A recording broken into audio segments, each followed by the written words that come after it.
In the news tonight, GTU prepared to extend strike action. We have looked at it and we are prepared to extend. And President tells teachers better days ahead. That in the course of this year, in the coming years, it will get consistently better and at a more rapid pace. Let us focus on our children.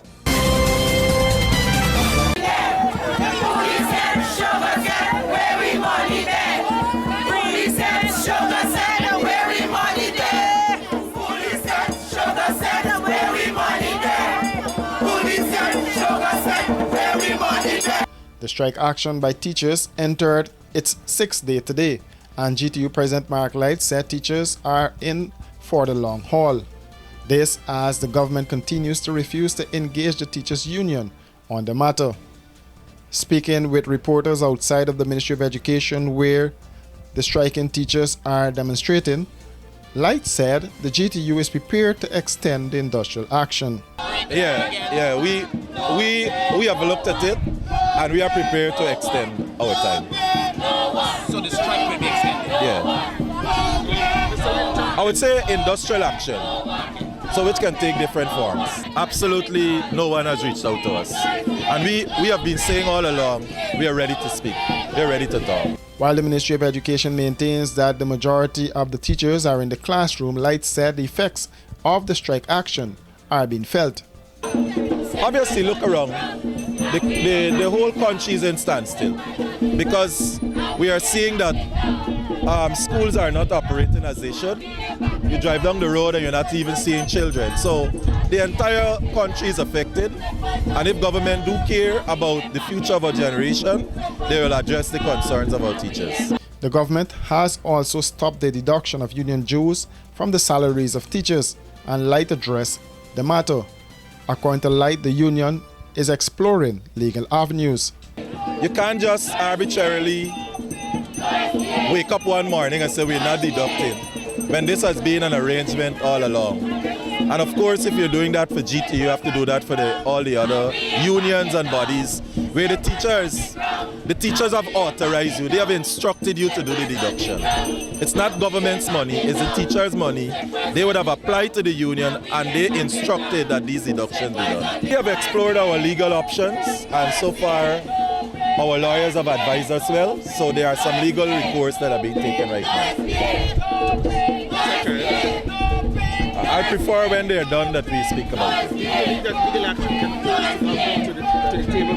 But that's an option because the law, just like how you're saying the law requires that we submit, the law requires that unions are engaged in collective bargaining. And right there's a breach of the Constitution by the government as well. Fordy said the union is addressing some of the issues raised in the press about the non-submission of financial records to the deeds registry since 1989. Obviously, there seems to be a defunct system in the collection of documents as it relates to finance for all NGOs and non-profit organizations.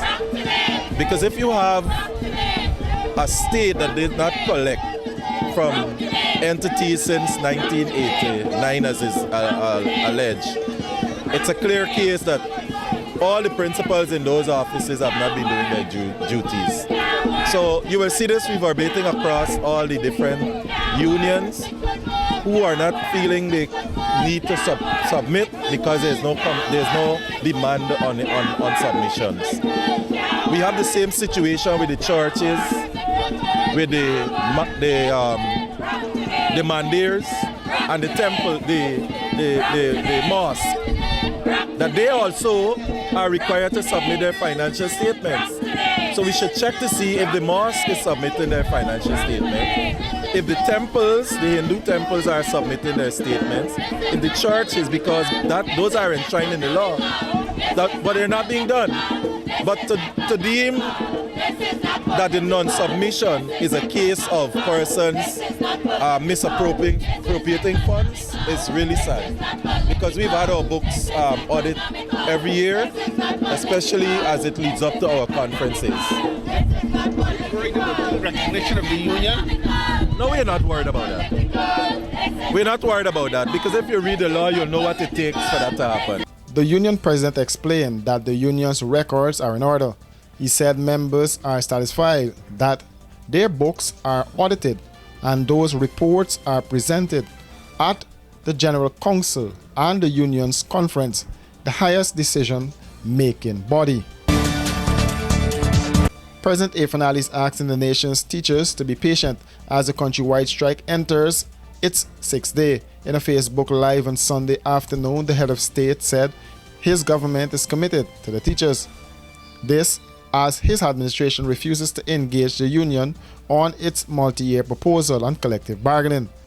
What more do we need to do to prove to teachers, prove to every category of workers in this country that we have your back?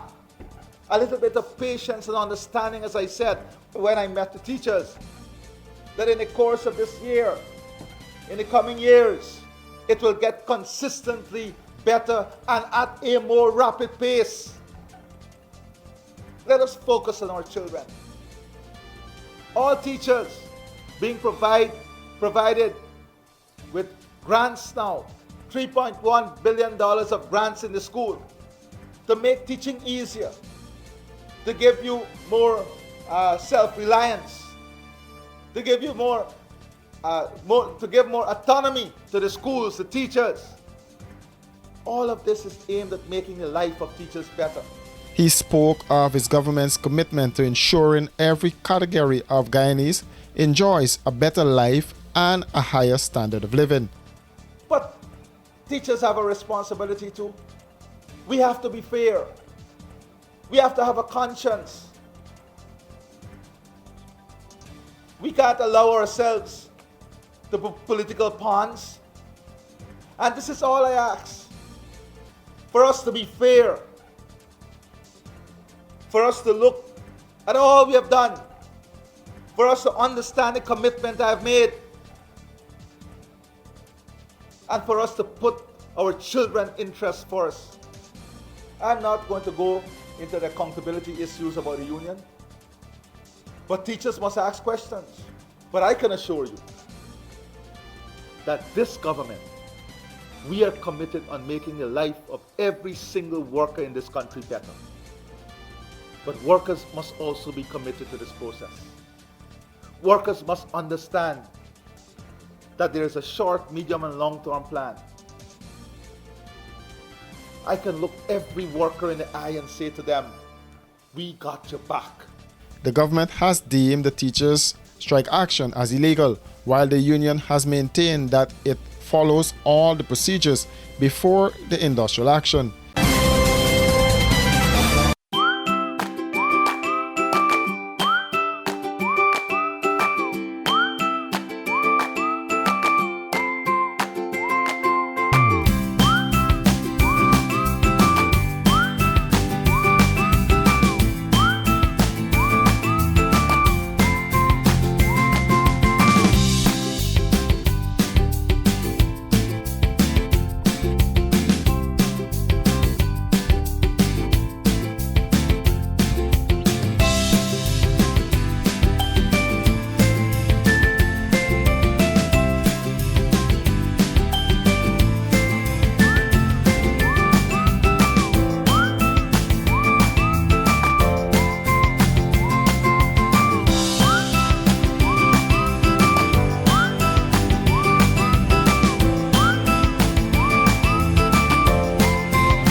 Planning an elegant or corporate event? Let the experts at Star Rentals equip you. Give your event that spectacular 5-star experience it deserves with the options of transparent tents of various sizes, indoor and outdoor formal bars and cocktail tables with LED lights, stage, podium with lighting, portable AC units, generators, executive portable washrooms, outdoor light tower and much more. Call today 226-3020, online www.starrentalsgy.com. Star Rentals, we got you covered.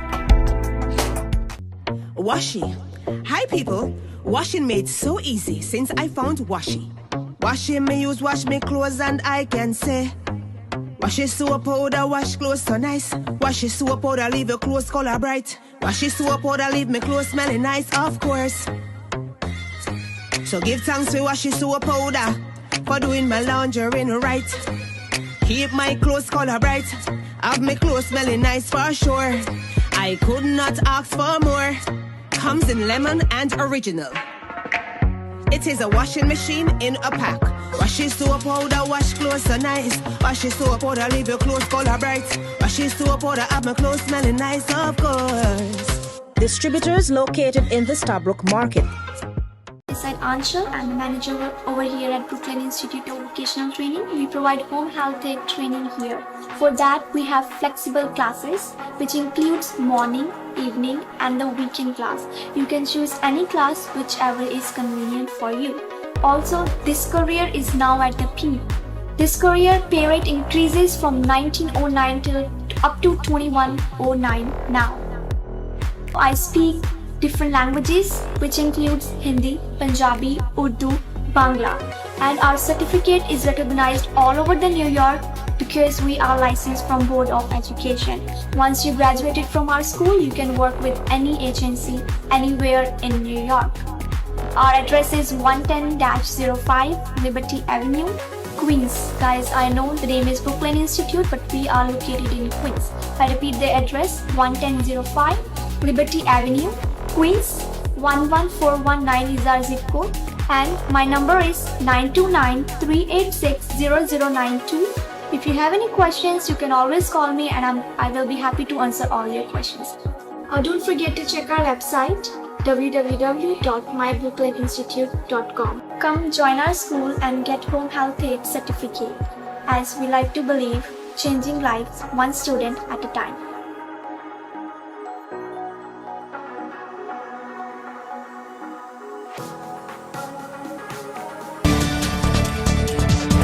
The Ministries of Education and Local Government and Regional Development, in a public notice today addressed to teachers, said those who are absent from duty will not be paid. The letter was signed by the permanent secretaries of the two ministries.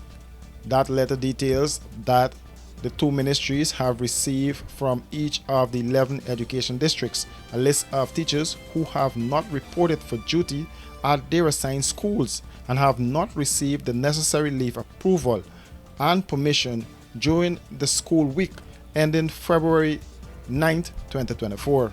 The letter pointed out that the unauthorized absence constitutes a breach of their conditions of service and their statutory duties and attracts legal sanctions.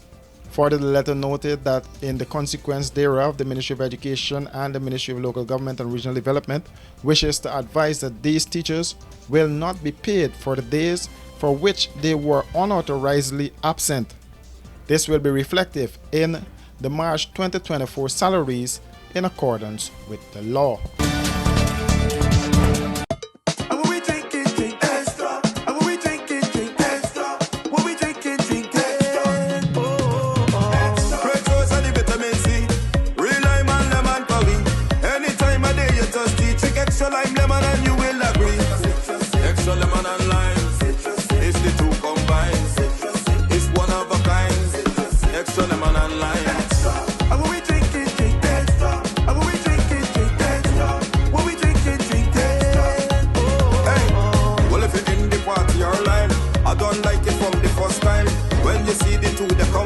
Drink and taste, you will never decline. Extra lemon and lime, it's the two combined.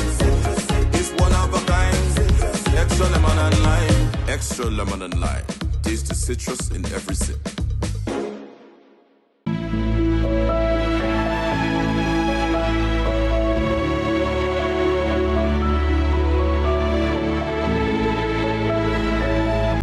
What are you doing?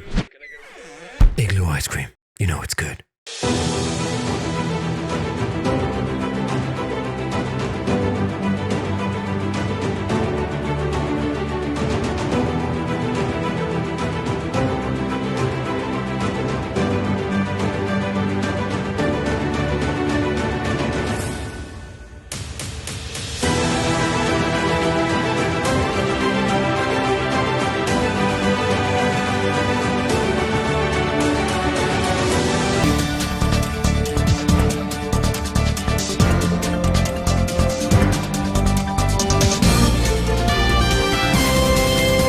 More persons are coming out to lend support to teachers who are on strike countrywide, and today the teachers were joined by Dr. Jennifer Basdeo Green, the wife of former Prime Minister Mayor Hamilton Green.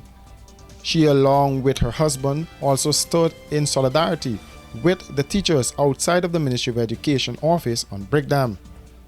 Dr. Green said the salary teachers receive is very unfair. Because I consider that teachers have a great role to play in our society. We can't talk about nation building if we do not speak about human resource. And the human resource that brings our children to fruition of all their potential is the teachers.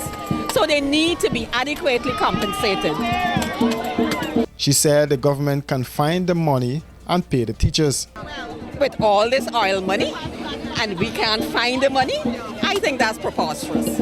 I don't even think that's a question worth answering. The answer is there. We have the money. It's just a matter of putting the resources where they need to be put. Because I'm sure if we don't want 10 years down the road, we have a set of uneducated people who are unable to benefit from what this country has to offer. And it's education that's going to do it. We talk about it all the time. Education is the way forward. How are we going to have education if we don't have teachers teaching? How can you teach properly if you're not adequately compensated? Who likes being on a hungry belly? Who likes watching 8 eyes if you have 4 children looking at you and there's an empty plate? How can I go to school and teach after I have experienced that in my own home? How can I be kind to other people's children when I can't feed my own? So I think it's very, very important that teachers are properly remunerated. As a matter of fact, the whole public sector needs to be properly remunerated. We cannot go to work and work properly, adequately. If we're not remunerated, that's life. That's the reality of life. Survival is the first law of mankind. Basdeo Green said she feels that as a nation, we can do better than this. For these and other stories, do visit us at our website www.rdproductiongy.com.